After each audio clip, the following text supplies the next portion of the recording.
권민환의 인사이드 아웃 월요일 킴과 함께 레몬리서치 김민수 대표입니다. 대표님 안녕하세요. 안녕하십니까. 반갑습니다. 네. 지난주 그렇게 경민이와 강세장을 강조해주고 가셨는데 네. 한 주 동안 어떻게 보내셨어요? 네, 경민이랑 잘 놀고 있었습니다. 네, 그리고 지금 시장이 강세장 분위기를 그대로 또 잘 이어간다고 보는데 네. 가다가 이제 이번 주를 딱 들어오게 되면 그렇죠. 이슈가 이렇게 쫙 있습니다. 그러면 그냥 아무 이상 없다고 쭉쭉쭉 가는 게 시장의 논리가 아니라 그냥 뭐 좀 이렇게 보는 거겠죠. 이러면서 이제 시장 나오는 동향들 네. 이번 주에 이슈 아까 쭉 짚어주셨어. 네. 짚어주셨죠 우리 앵커님께서. 네네네. 네, 잘 들었습니다. 빠진 거 없나요?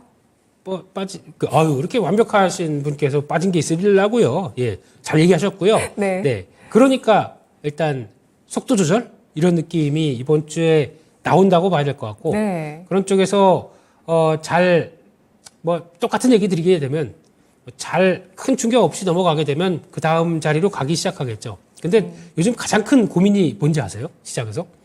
시장에서 가장 큰 고민은 뭘까요? 제가 보기에는 네. 시장이 그럼 제가 뭐 지난 한 2주 전부터 강세장이다 이 얘기에 대해서 어떻게 생각하십니까? 그냥 어떤 생각을 드십니까? 강세장이다 그냥 그런가 보다. 저희는 얘기 많이 했어요. 네. 예. 예. 앵커님께서는 그렇다. 그러니까 강세론자 쪽으로 얘기를 하시는 거고. 근데 시장에서 중간에 있어야죠. 그래도 저는. 그럼 주관이 있어야 되겠죠. 그래서 주관식 시험 잘하셨고. 네. 그래서 지금 시장 분위기는 네. 약간 이제 매크로 변수나 여러 가지를 보시는 분들은 이거 인정 못해 이런 분위기고 여전히 안 좋게 봅니다. 근데 시장 추종자나 아니면은 약간 사이클 상으로 먼저 당겨와서 충분히 움직일 수 있겠다라고 인정하는 분들은 다르게 보고 있죠.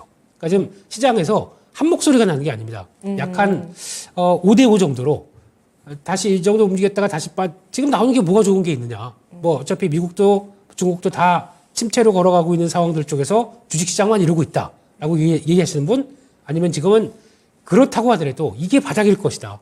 침체가 본격적으로 오는 게 아니라 여기서 턴하기 시작하게 되면 그의 과정들을 미리 받는 거다. 게다가 또 금리도 정점이다 아니다. 얘기가 되게 많죠. 근데 여기서 더 올리면 얼마나 올리겠느냐. 라는 쪽에서 이제 금리의 변화 끝났고 그 다음에 하락 인하로 가게 되기 시작하게 되면 시장은 반응할 것이다.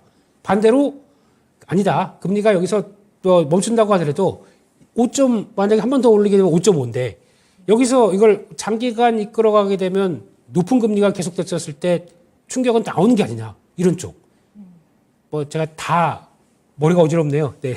이런 쪽 저런 쪽 다 얘기를 하다 보니까. 네. 어디에 포인트를 맞추느냐가 관건인 것 같은데 근데 가장 중요한 사실은 외국인들은 그러니까 사이클을 바라보는 입장 쪽에서 한국 시장에 대해서 베팅을 했다는 얘기죠. 먼저 베팅을 하고 그다음에 환율이 반응을 하고 있고. 네. 그러면 이 두 가지 사실만 본다고 하더라도 부정적으로 볼 필요가 없지 않느냐라는 쪽에서 그래서 강세장의 이유를 얘기를 드리고 준비하자, 대응하자 이런 쪽으로 가는 거죠. 그래서 아마 그분들이 좀 부정적으로 보시는 분들마저 돌아서게 되면은 일단 또 조정이 나올 수도 있겠죠. 한 방향으로 목소리가 나올 때는 시장은 또 경계 매물이 나올 수 있을 거 아닙니까? 근데 그런 쪽이 아니라 지금은 오히려 시장이 긴가민가 하는 과정 쪽에서 움직이는 과정들. 그리고 또 그런 것도 있습니다. 지금 보면은 미국에서도 가는 것만 가거든요. 네. 빅테크 안에서도 끄는 것만 끌고 있는데 네. 이게 제대로 된 시장이냐라고 그렇죠. 얘기를 할 수도 있는데 예. 제가 질문하고 제가 답하고 다 이러네요. 네. 근데 원래 시장이 그렇습니다. 주도주가 있어서 가는 것과 네. 그 주도주가 이제 한참 달리게 되면은 쉴 때 그러면 이번에도 그랬죠. 엔비디아만 가다가 그다음에 테슬라가 다음 주자를 갈지 누가 알았습니까? 그럼 이번에 다음에는 둘 다 쉽니다. 그럼 만약에 시장에 강세 기조가 이어진다고 하게 되면 누군가 또 바톤을 이어받겠죠. 아니면 다시 엔비디아가 또 갈 수도 있고요. 이런 여러 가지 현상에 대해서 그러니까 내가 보는 뷰에다 시장을 맞추게 되면은 그 시장은 그냥 나의 해석으로만 끌고 갈 수밖에 없는데 그러지 말고 시장이 움직이는 거를 내 뷰로 갖다 붙여야 되는 게 더 낫지 않느냐. 그러면 훨씬 더 움직일 게 더 많다라는 쪽으로 바라보셨으면 좋겠습니다. 네. 주식 시장을 경제 체온계라고 네. 이야기들을 많이 합니다. 그래서 정말 그 어떤 것보다 가장 빠르게 민감하게 경제 흐름을 반영하는 게 주식 시장이고 네. 그래서 작년 하반기에 고강도 긴축과 또 시스템 위기감 이런 것들이 쭉 반영하면서 굉장히 좀 시장이 안 좋았다면 네. 그러한 것들이 이제 연초에 좀 붉어졌고요. 3월 전후로 해서 붉어졌고 그런 것들을 소화해 나가면서 결국 시장은 정말 강세장 무드로 가면 갈수록 점점 더 힘이 실리고 있는 상황에서 갈팡질팡하고 있습니다. 일단 또 뭐 쏠림도 있고 과열도 있고 피어액 그리드 인덱스 보셨죠? 네. 예, 지금 극도의 또 탐욕 구간에 놓여 있기 때문에 탐욕이어도 네. 77입니다. 아직 더 가요? 75가 기준에서 이제 살짝 들어온 거니까. 이제 살짝. 네, 예. 네, 쏠림 보여주고 있고, 네. 뭐 이런 상황에서 또 그동안 계속해서 민감했었던 금리, 또 실물 경제 지표들 이번 주 확인을 하게 될 겁니다. 네. 여기서 좀 더 이제 궁금한 부분들은 이제 원달러 환율이 드디어 또 이렇게 레벨 다운하기 시작했는데, 네. 원달러 환율 어떻게 보세요? 네, 여러 가지 해석으로 가능할 수 있겠지만, 뭐, 한국의 체력이 워낙 안 된다, 뭐, 한국의 뭐 또, 가계부채, 부동산 얘기, 뭐, 이게 다 반영된 숫자 쪽에 이제 지난 흐름이라고 봐야 될 것 같고, 그러면, 아, 그렇게 됐는데, 그러면 이제부터가 본격적으로 안 좋겠느냐, 라는 쪽을 봤을 때, 의외로 잘 버티는데요? 그럼 대표적인 하나만 본다고 하게 되면, 저희, 소비자 경제 심리 지수 같은 네. 경우가, 저희가 예전에는 소비자 신뢰 지수라고 볼 수 있겠죠? 이쪽이, 한때 90대 초반까지 갔다가 이번 발표에 99까지 올라옵니다. 그러면 약간 이제 부동산이 물론 이게 또 이것도 여러 가지 시각이 있습니다. 이거 잠깐 올라오다가 또 하락한다. 부동산 관련된 쪽 지표들 뭐 미분양 아직도 지방은 여전히 그러고 있는데 이게 무슨 지표가 되겠느냐라고 하면서 여러 가지 얘기는 있다고 하더라도 부동산 때문에 만약에 위축되고 여러 가지 부담감이 있었다가 심리지수가 다시 살아났다는 얘기는 일단 한숨 돌렸다는 쪽으로 분위기를 봐도 되지 않을까요? 그래서 물론 이제 여름 지나면서 100대가 안착되느냐가 이제 중요하겠지만 그렇게 되기 시작하게 되면은 아직도 부동산인데라고 하는데 심리는 벌써 움직이고 있거든요. 그랬을 때는 아마 그때쯤 되기 시작하게 되면 지금 가장 시장에서 안 간 섹터 중에 하나가 그쪽이죠. 내수 관련된 쪽, 뭐 네. 유통, 의류 네. 이런 쪽이죠. 네. 이런 쪽은 이제 그다음부터 또 움직일 준비를 하겠죠. 그런 쪽으로 바라보게 되면은 아마 이제 너무 부정적으로만 봤었을 때 또 기회인들이 많이 놓칠 수 있겠다라는 쪽도 바라보면서 환율도 그런 것 같습니다. 환율도 일단 지금 나오는 여러 가지 동향 보게 되면 아직도 무역 적자가 어쩌고 저쩌고 얘기 나오기 시작하면서 부담은 있는데 자세히 보게 되면 수출의 규모는 작년이 워낙 높았기 때문에 수출 규모가 작년 동기 대비해서는 여전히 마이너스권이라고 본다고 하더라도 마이너스 폭 자체가 이제 살살 줄어들기 시작하고 일평균 수출 같은 경우는 이제 많이 회복됐거든요. 이런 쪽으로 보게 되면은 아마 이제 또 관건은 반도체이긴 하겠지만 반도체 쪽도 이번에 10일짜리 데이터 나온 거 보니까 네. 그렇게 떨어지지 않습니다. 그렇게 되면은 어느 정도 유지만 한다고 하더라도 그동안 제가 아마 하반기로 가게 되면 무역 적자 얘기가 많이 좀 들어갈 수 있지 않나라는 쪽으로 바라보고 있고 게다가 또 하나의 상대평이었던 중국 관련된 데이터들 이게 중국 쪽에서도 물론 이제 부양책 이번 주에 나온다 LPR 또 다시 인하한다 뭐 여러 가지 얘기는 있는데 네. 그냥 일단 중국 정부의 기조 자체는 살리겠다는 입장들이 높아지는 게 확인되게 되면 우리나라한테는 과거보다는 많이 영향력이 줄었다고 하더라도 시그널은 좋게 나오겠죠. 그래서 아마 하반기에는 개선되는 쪽에 무게를 다 두는 변화로 본다라고 하게 되면 네. 지금은 뭐 일단 붙어보자 이런 입장입니다. 네, 저희가 킴과 함께 매주 만나고 있지만 네. 또 다른 시간에 또 다양한 전문가들 이야기들을 들을 때 네. 뭐 강세장을 예견하는 결정적 단서라든지 그걸 얘기해 주신 이제 이베스트 윤지호 대표님은 네. 7월부터는 수출이 이제 확연하게 개선이 될 거고 뭐 예. 중국 얘기 참 많이 하고 있지만 네. 다른 지역으로의 다변화라든지 미국 쪽의 수출 그리고 수출 품목이 다양화되고 있는 부분들 이런 네. 걸 정말 잘 봐야 된다. 네. 이런 얘기들을 강조를 해주셨거든요. 네. 자, 그러면 우리는 또 김민수 대표님을 통해서 시장 대응을 아주 또 현실적으로 파악을 하고 있기 때문에 네. 그렇습니다. 지금 뭐 그 쏠림이 과도하게 나타나면서 우리도 한번 4월에 경험했지만 주도주의 랠리가 엄청나게 급격하게 쏠리면서 나타났었잖아요. 네. 미국도 뭐 그런 상황인 것이 아직은 경기에 대한 좀 불확실성이 남아 있기 때문에 그러한 성장주라든지 주도주로 쏠림이 나오고 있는 것인데 네. 이제 정말 경기가 좋아진다면 그러면 이제 다른 쪽으로의 확산도 충분히 일어날 수 있다라는 부분들에 대해서 그 가능성도 봐야 된다. 이런 얘기들 오늘 증권가에서 나왔는데요. 네. 자, 그러면 주도주에 대해서 구획을 좀 나눠주시고 지금 주도주를 보실 것인지 아니면 소외주를 경민이를 보실 것인지. 네, 그게 어떻게 보면 다 연결돼 있긴 한데 네. 그리고 지금 시장에서 사이클과 함께 움직이는 성장의 개념까지 같이 플러스 알파가 된다. 그럼 지금 주도주를 보는 게 맞겠죠. 대한민국에서는 두 개 빼놓으면 얘기할 수가 없습니다. 반도체, 2차 전지. 이 두 가지 축이 들어간다고 보시면서 봐야 될 것 같은데 네네. 첫 번째 반도체입니다. 반도체 봤을 때 지난주 금요일 날 좀 특이한 현상이 나온 게 SK 하이닉스였었죠. 지금 봐도 그날 5% 이상 주가가 급등하면서 이거 뭐야? 라고 하면서 얘기를 나오면서 소문도 되게 많았습니다.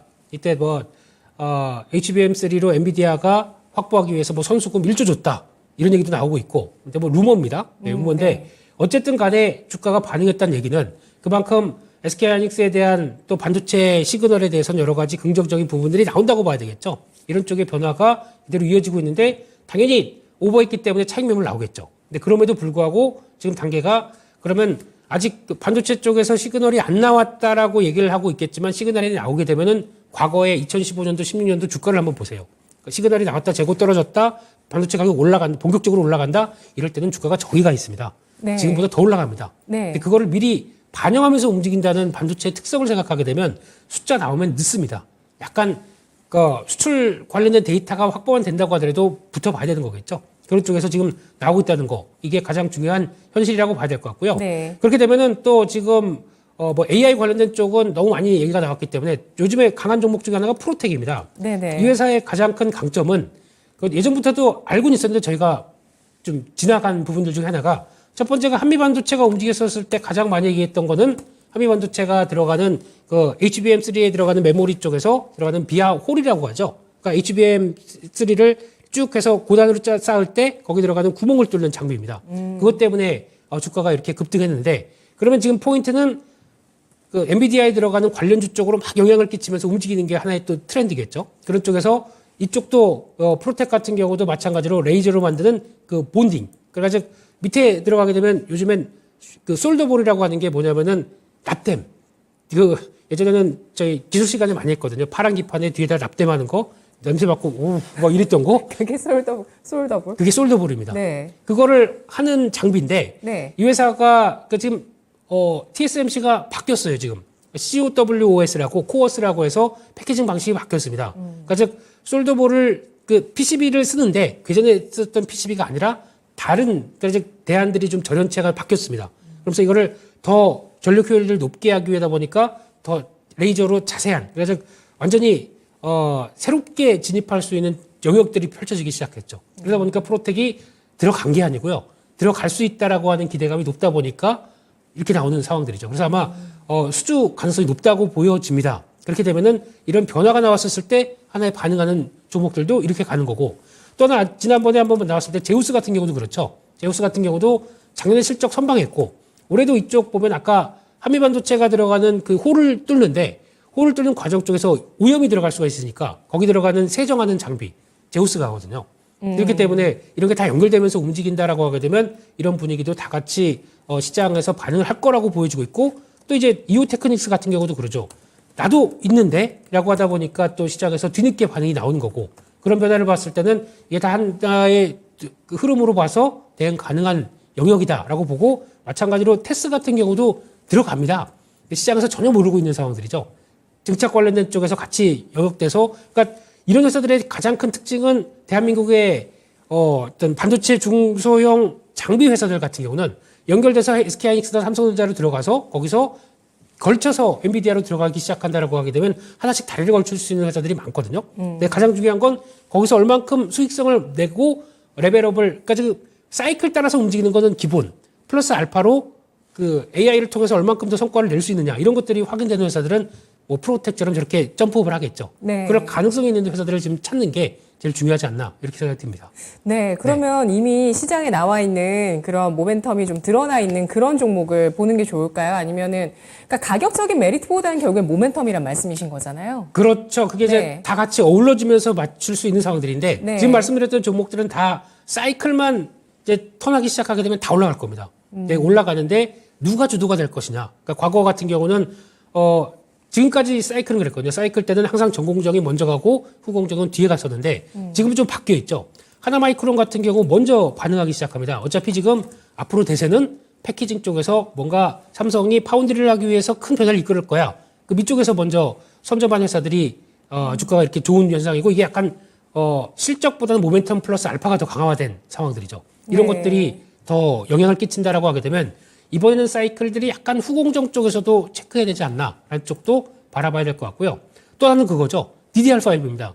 DDR5 하게 되면 그쵸. 이거는 네. 이제 없던 게 새롭게 들어가면서 나오는 변화를 봤을 때는 아비코 전자가 가장 많이 얘기가 나오죠. 근데 주가가 계속 레벨업 되면서 나오다 보는데 이제 모르는 사람들이 없다 보니까 이게 주가의 출렁들이 상당히 커지죠. 그럼에도 불구하고 수혜는 맞겠다라고 하게 되면 이쪽에서 나오는 또 대표적인 게 TLB 같은 경우도 관련된 또 PCB 쪽일 거고 거기다가 관련된 장비 업체 JT 이런 것도 같이 영향을 끼치는데 조금 늦은 편이죠. 이런 것들도 같이 보시고 또 하나 이제 보면은 가장 또 많이 강조가 되는 게 SIC 관련된 그러니까 즉 후공적으로 넘어갔었을 때 보면은 뭐 프로브 카드가 있고 거기서 들어가는 링이라고 하는 거 있죠. 이게 그래서 보호하면서 테스트가 들어가는 과정 쪽에서 이어졌을 때 대표적으로 어떤 독점적으로 TCK가 가져가다가 이게 독점이 약간 좀 무너지기 시작하면서 성과를 나온다고 하는 회사가 TCK도 이제 움직입니다. 네. 그런 쪽에 하나가 KNJ라는 회사인데 이 회사도 레벨업을 되기 시작을 하는 거죠. 이런 쪽의 분위기 나온다고 하게 되면 얼만큼 또 성과를 내느냐에 따라서 분위기도 바뀐다라고 말씀드릴 수 있을 것 같습니다. 네. 아, 정말 이 네. 반도체 업계 안에 많은 그 업황의 변화와 모멘텀들이 있고 이런 부분들도 저희도 또 다른 시간을 통해서도 또 계속 얘기를 하고 있고 이 시간을 통해서도 또 반복이 되면서 종목군들 계속 지금 리스트업을 하고 있습니다. 이러한 종목들을 뭐 지금 신규 매수도 괜찮고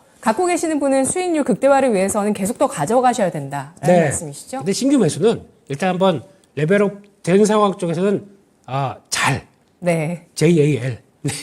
약간 타이밍 맞춰가지고 잘 눌림목. 예, 이왕이면 싸게 사셔야겠죠. 네. 그래서 박스권을 그린다 그럼 박스권대의 움직임 아니면은 고점대가 탄력을 딱 받는다 그러면 일단 샀다가 좀 단기적으로는 접근할 거야라고 하는 이런 대응들 이게 더 중요하지 않나 싶습니다. 네. 그리고 배터리 자동차 같은 경우는 네. 어떻게 해야 될까요? 배터리도 지금 모멘텀이 테슬라 말로 해서 또 더 다양화되고 있고 새롭게 또 종목들을 보고 있는데 네. 뭐 그 전기차 충전 관련해서 이제 또 그 투자 회사까지 지금 올라가고 있어요. 네. 예. 그래서 일단 충전 관련된 쪽이 요즘 가장 부각을 받고 있는데 네. 지난주 금요일 날 충전 관련된 쪽 회사들이 좀 꺾이더라고요. 근데 자세히 보게 되면은 충전기가 아니라 충전 플랫폼 회사들입니다. 그러니까 그런 거는 슈퍼차저를 통해서 테슬라가 만들어놓은 환경이기 때문에 상대적으로 열악하겠죠.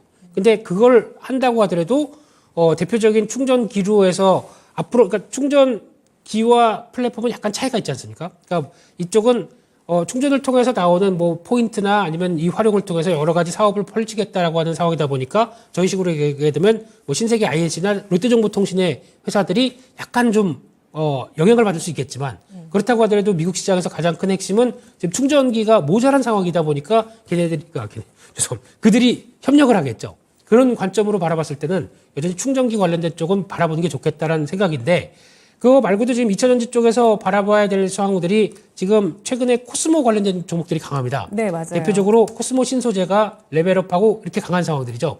근데 반대로 이게 MSCI 편입됐다는 관점 쪽에서 바라보시는 것도 물론 중요하겠지만 이거와 다르게 그러면 금양 같은 경우는 왜 이럴까요?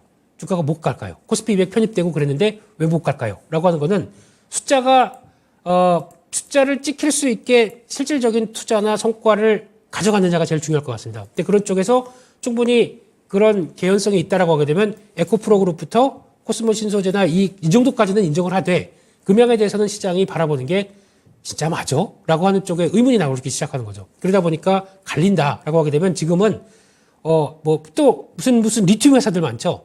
실체 없는 회사들 이런 것들 주가가 그렇게까지 움직인 건 주가만 기대감으로 갔다라고 하게 되면 지금부터 갈릴 겁니다. 이런 것도 대응을 하실 때 주의해서 보셔야 될 것 같고요.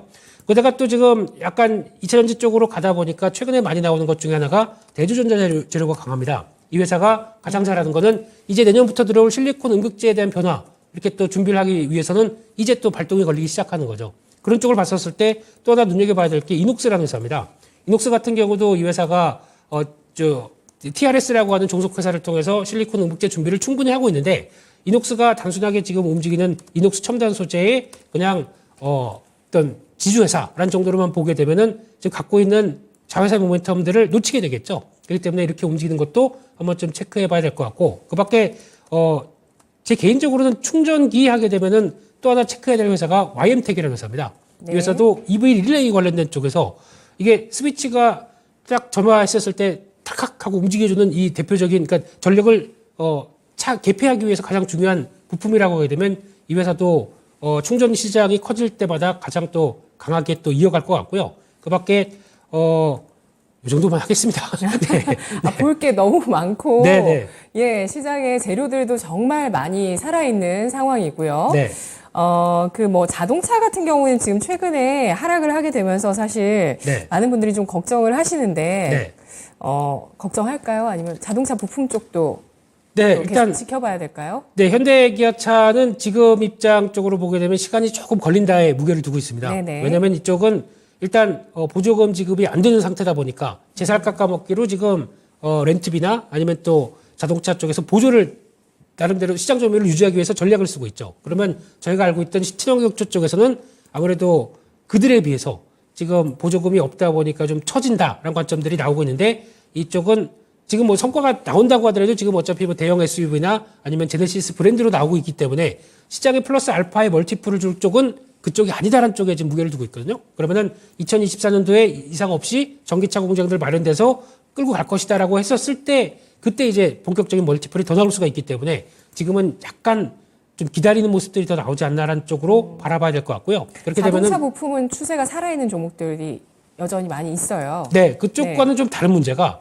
어차피 그러면 현대차는 자체적으로는 지금 당장 못 나와도 어차피 준비할 것이다. 그럼 그걸 바라보고 같이 북미 쪽에서 현대 메타 플랜트 그룹 쪽에 같이 증설하고 거기서 나오는 변화는 나오게 되면은 될 것이다라고 무게를 두고 있다 보니까 거기서 나오는 종목들 같은 경우는 뭐 저희가 알고 있는 뭐 화신이라든가 네. 그리고 또 뭐 SL 같은 경우는 최근에 좀 더 무겁습니다. 근데 갭 상승이 워낙 나왔기 때문에 이런 쪽이라든가 그리고 또 최근에는 가장 강한 종목 중에 하나가 DIC 같은데 이쪽도 레벨업 하다 보니까 강하게 되는 모습들이고 또 하나 아진산업 같은 경우도 지금 레벨업 시도는 했는데 아직 좀 정체된 모습들이죠. 근데 이런 쪽은 한번 타이밍 맞춰가지고 다시 눌림목 대응 가능하지 않나. 덕양산업 같은 경우도 보니까 계속 꾸준하게 살아있더라고요. 그러니까 이런 증설이 가장 중요한 키포인트인데 그게 맞춰지는 회사들 같은 경우는 어차피 전장화로 가겠다라고 하는 회사들이다 보니까 현대차와 함께 같이 대응하겠다라고 하게 되면 현대차는 시간이 걸려도 이런 회사들은 증설을 통해서 준비하는 회사다.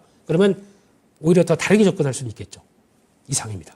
네, 반도체는 업황과 또 AI, DDR5 등의 모멘텀들, 그리고 그 안에서의 어떤 고객 다변화나 고객처의 변화에 따른 모멘텀들, 수주 네. 가능성들 잘 지켜보시고요. 배터리는 예전에는 그 수직 계열화 강조를 해주셨는데 오늘은 어떤 점으로 포인트 두고 기회 됐을 때 종목을 편입할지. 네, 배터리는 어떤 쪽을 볼까요? 어차피 뭐 에코프로나 에코프로 BM 같은 경우도 네. 마찬가지로 에코프로 그룹도 수직 계열화, 뭐 포스코 계열도 수직 계열화. 그러니까 포스코 퓨처엠도 최근에 가장 강한 스타일이 포스코 그룹의 뒷 배경을 보면서 움직이기 시작하고 거기다가 또 하나 요즘 강한 쪽은 포스코 인터내셔널까지 강합니다. 그렇다는 얘기는 포스코가 중심이 돼서 이걸 다 같이 끌어내겠다라는 입장이 높다 보니까 거기서 반응하는 것 같고 최근에 늦지만 LG화학이 또 반응을 살짝 하기 시작하죠. LNF도 품목을 늘리고 있어요. 그렇습니다. LNF 네. 같은 경우는 완전히 테슬라 움직이게 되면 대표적으로 움직여야 될 회사인데 지금 멀티플을 더 강하게 못 주는 거는 북미 쪽으로 왜 안 가느냐. 자꾸 이제 정부가 지난번에도 기술 보호를 위해서 미국에 가는 걸 약간 좀 제어를 하는 상황이죠. 이게 만약에 풀리게 된다 그러면 제가 보기엔 갈 것 같습니다. 그럼 그때는 LNF의 또 다른 매력이 나올 수가 있기 때문에 그때 되면서는 또 반응을 하겠죠. 그래서 지금은 약간 또 에코프로 쪽을 바라보면서 많이 얘기하는 것 중에 하나가 현금 흐름 얘기인데 현금 흐름 같은 경우 지금 투자를 한다고 해서 그만큼 이제 자금들을 끌어와서 계속 이어가는 과정 쪽에서 마이너스 현금 흐름 나는 것에 대한 부담감을 어떻게 할 것이냐라고 하지만 제가 보기에는 이때 들어오는 CB를 발행을 할 때 조건들이 누가 갑이겠습니까?